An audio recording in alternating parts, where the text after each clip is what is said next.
But this is the lack of experience. We talk about, giving up 40 points, 32 the last one in the fourth quarter.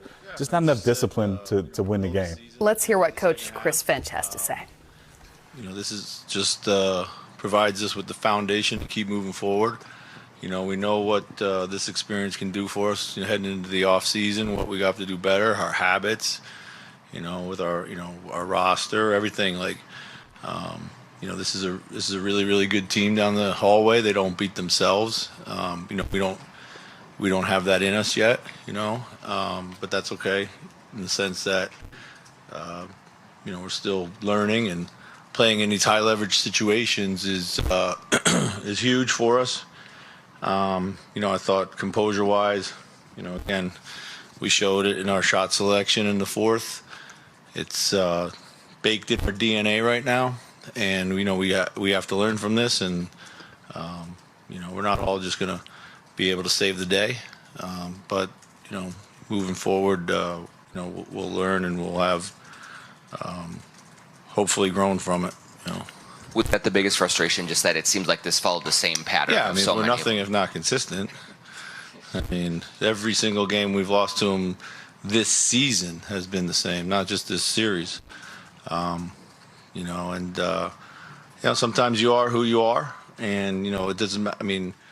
We had a lineup out there that was working, but it was small, and we just get kind of beat up a little bit, and there's not a lot of things that we could have done to change that with the guys who were out there playing well. So we know it was a bit of a gamble, but the beginning of the fourth with the turnover and the three, this is very similar to the other day when we blew a coverage, they missed a dunk, got an offensive rebound and a three. So just deflating plays, that really kind of, a team that doesn't beat themselves, feasts on those.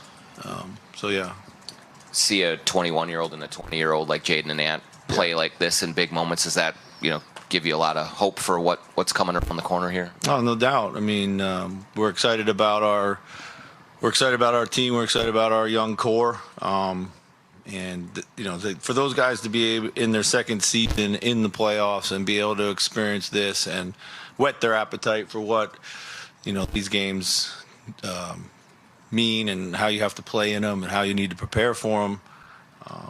I think that's invaluable for us.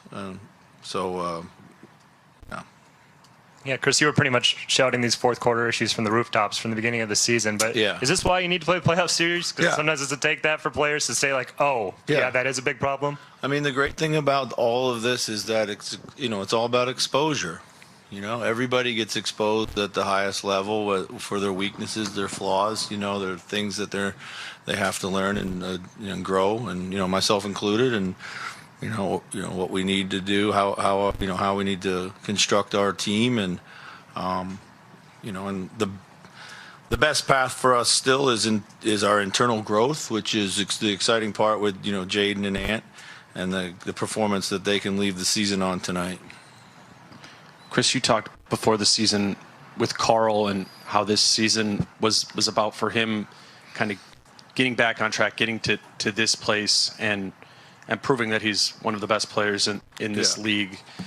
As you just reflect not only on the series, but as the whole season of what he's done, what comes to mind there? Well, what's come to mind is just this high level consistency, and his efficiency. It was extremely efficient. I thought his defense was excellent as well. And I liked his leadership. We asked him to come into this season with the best way he can lead our team is to be the best version of himself, which gives us a great chance to win every night and something people want to follow, someone people want to follow. He made it all about winning this year, and he's made it all about winning ever since I've been here. So, he's at that point where he's still heading into his prime, and again, this is a great experience for him and something for him to build on. And when you play in these games, you want more of them.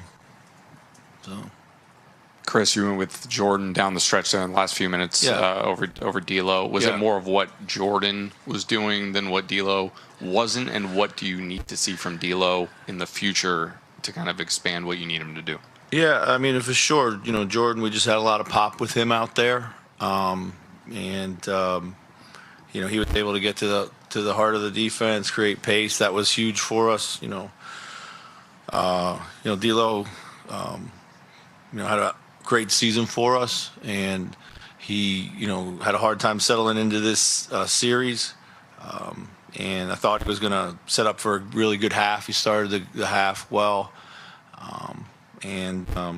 Sometimes it goes like that. Every series has its own personality. Had we been able to move on, matchup wise, etc., who knows? He could have had a great series, against Golden State. And that's just how it goes, So that's playoff basketball. Do you think your lack of defensive versatility played a role in these fourth quarters? And what do you think you need moving forward, either from the roster or from outside the roster, to get that kind of versatility rather than just having one defense that you can count on? Yeah, to answer the first part, I don't think our defensive versatility hurt us, because I thought, when we're up and in a high wall and we're aggressive, we were able to give Morant problems. Where we got hurt was on the glass, and what we need size, and we got to get some man strength about us, and as we grow up, we will. Obviously, I think it'd be great to have a bunch of multi-positional defenders so you can switch everything. That's what's popular in the league right now. That's what can give us trouble. That gives a lot of team trouble. So for sure, everyone would love that. But the reality is we don't have that. And I was proud of our defense this year, and we may have been a bit of a fastball team, but we took a big step there. And as we go forward, there's a lot of different things that you can try to do in a series, but it's only about what you're able to execute. So yeah, we were a little limited, but I don't think it was necessarily a result of. I don't think it was the determining factor of what happened in the fourth. Hey, Chris. As you guys were leaving the court, the fans give you guys a standing ovation, and you very deliberately put your hands up and clap back. I'm just curious for you what it has meant to represent this state, this team, and this fan base on your first full year as a head coach. Well, I coached in Europe for a long, long time. And I always thought one of the neatest things about in Europe is that the players always clap to the fans after every game. Fans are part of the fabric of the team just as much as any of the players. I think the thing that's been most meaningful for me about this season is not just being proud of our guys and how they play, but how everybody in the community has come up and been very complimentary of them. It's a team they like to watch play. It's a team that they believe plays the right way and exciting. And I've always said even our mistakes and our failures are interesting, as proven by this series. So that makes me feel great. I think it's good to have that backing, and it's good to have basketball back in a meaningful way here. But now it's our responsibility that this is just the first step of what we hope to be a long run. Chris, if there had been a Game 7, would Nas have been available for that game? I have no idea. I can't answer that question right now. So, Chris, when you're in a series like this where you had the advantage so often, and you could maybe even say to yourself, we could have won this series. Yeah. Is that harder to take than if you're overmatched and kind of get wiped out? Or how do you do you process that part of being in position? Yeah, that's just another that's another version. I would rather lose by 20 or two, right? Honestly, I don't. I certainly don't want to get whitewashed. So I love the fact that we were super competitive. We had a chance to win games. Some games just will stay with you for the rest of your life. And Game 3 is one of those games for me and for our guys, I'm sure. We've talked about that enough. We've owned that. And then every loss we've had a chance. But you are what you repeatedly do. And if we're not able to close the game these high leverage games, then we need to work on that. We need to be better at that. In some ways, it's not a lot of different than in a regular season when you have a young team or a middle of the table team that struggle and that's beating a top of the table team and then can't close the game. It's just another version of that, but at a higher level. So I'm just proud of the way that we fought, we wiped clean whatever happened. Our guys came out, they played, super hard, and for the most part they played the right way and executed what we were asking them to do. Kind of along those lines, how do you maybe channel whatever frustration, anger that the team might feel coming out of a close contested series like this and channel it in a positive way moving forward? Yeah, I think there's a lot of positives. I think,